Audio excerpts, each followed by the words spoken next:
What's going on, guys? Welcome back to another video. So before we get started, I just want to say thank you to everybody who jumped on board recently. It's been climbing. Thank you guys so much. I really don't know what to say. The TK army is very strong. This I know for sure. And as you guys can see behind me, Project Roosevelt is ready to get a full rebuild. In this episode, we're going to take it apart. We're going to tear down the rear end and see exactly what happened. We're going to see if anything is broken. I'm very excited to dive into the rear of this car. I've been very focused on the front end for a while, and I'm finally ready to hit the back end of a G30. Very straightforward. And like TK said the other day, this car will be completely transformed once it's finished. We are doing a complete retrofit for an LCI kit to 2022. Tuning, fuel pump, intake, spacers, the whole nine. We're doing everything that we can possibly do while the car is here. All right, let's dive into it. So what we're gonna do first is completely remove the rear bumper. To do this, you need to remove the rear tires, the wheel well, and all the screws underneath. Now, since we're only tearing the back part and seeing the crash bar, I'm not gonna put it on jack stands. I'm only gonna take the tires off, the wheel well, put back the tires, and drop it back on the ground because TK is complaining that there's some noise coming out from the rear end, and we really have to take care of that before we give him the car back.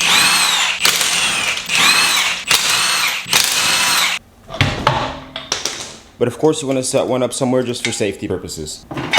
This wheel well cover is just held on by a bunch of 8mm. Go ahead and remove those. You have about 5 or 6 8mm, and then you have plastic 10mm clips you have to remove. Make sure you don't miss any. And once they're all out, you should be able to free up this wheel well. Man, TK, driven across country a few times, man.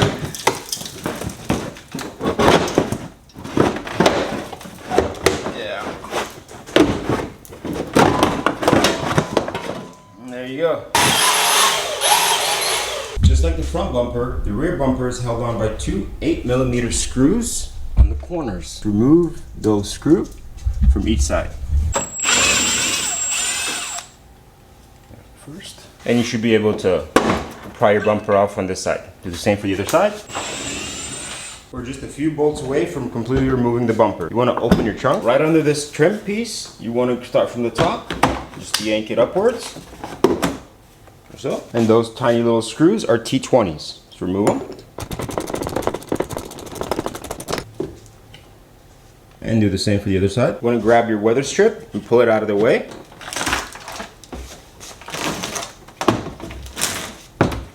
Just like so. So you're able to pull on the bumper. And once you have those 2 T20s out, all the 8mm screws, the wheel well cover, you'll be able to just pry the bumper backwards. Just like so.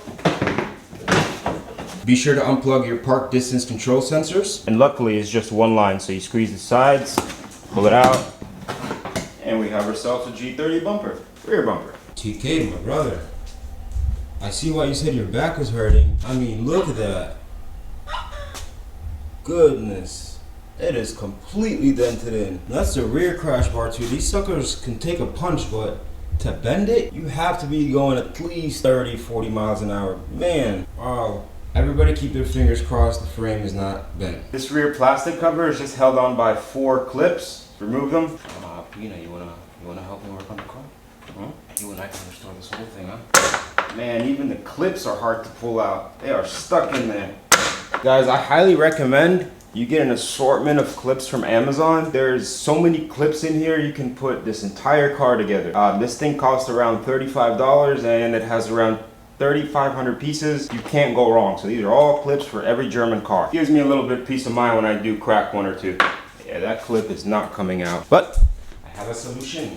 Thankfully, it's just plastic.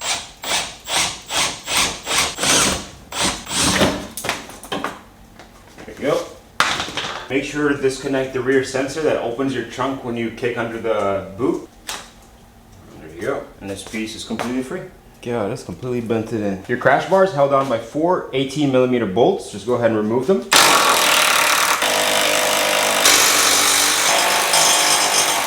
That is very loud. Crash bar should just release out of place. And there you go. Man, this thing took a beating.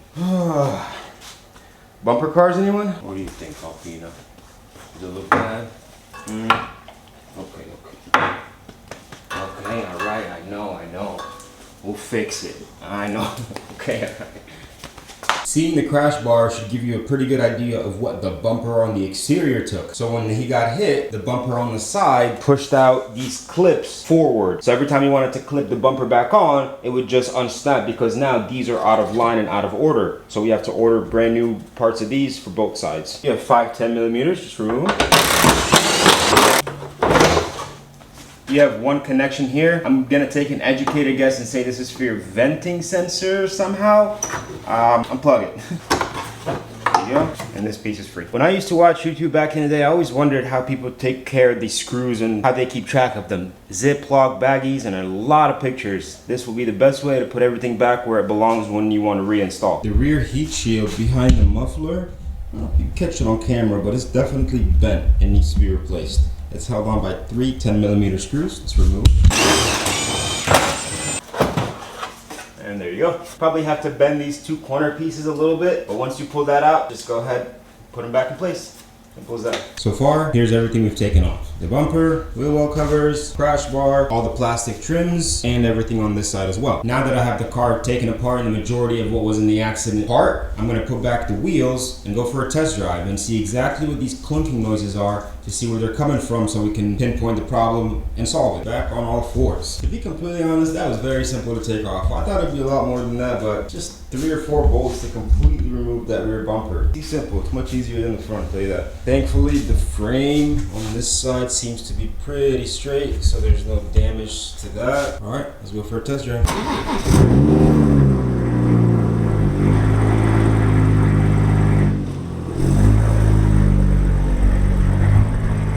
All right, let's find out what all this clunking's all about. He said when you put it in sports mode, and give her the juice, you hear it more. So let's do just that. Stock B58.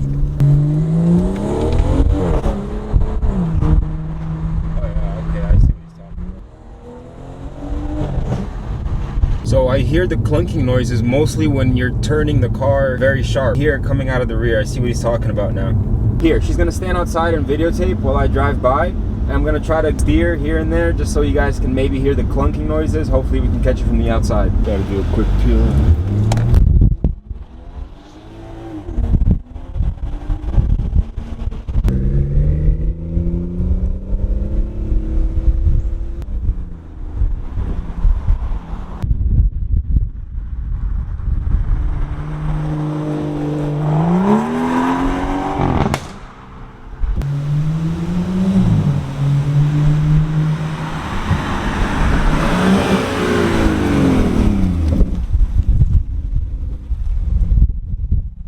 You can hear me with this wind, but that pretty much does it for this episode. Took it all apart, tested it.